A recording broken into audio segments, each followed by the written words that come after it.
سپر بر تیر شیطان لعین است، اجابت بهترین یار و قرین است.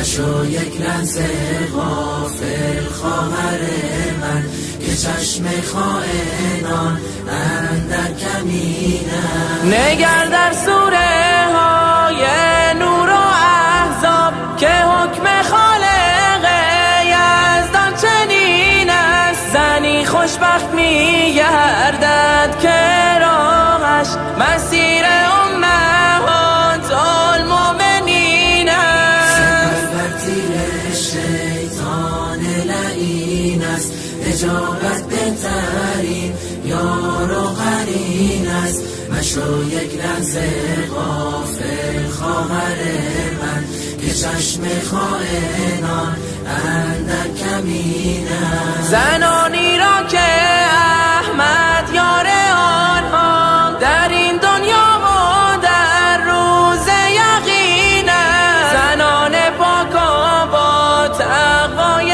عالم، گواه طهرشان نور مبین است. سپر بر تیر شیطان لعین است، اجابت بهترین یار و قرین است.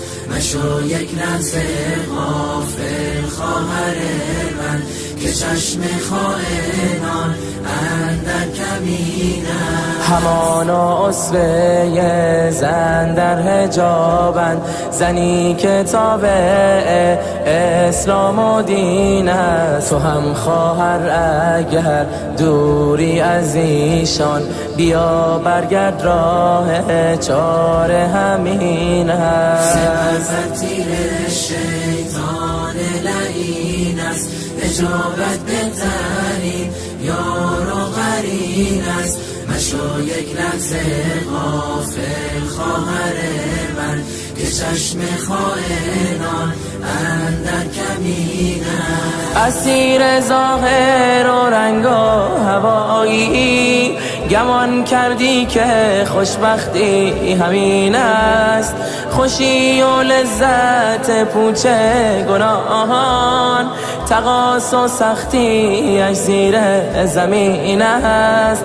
خوشی و لذت پوچ گناهان، تقاص و سختی اش زیر زمین است. سپر بر تیر شیطان لعین است، اجابت بهترین یار و قرین است. مشو یک لحظه غافل خواهر من، که چشم خائنان اندر کمین است. بترس از گام کج در راه شیطان، بسی آزاده در دامش سجین است. بیا برگرد خواهر سوی قرآن، که راه جنت خلد و برین است. سپر بر تیر شیطان لعین است، اجابت بهترین یار و قرین است. مشو یک لحظه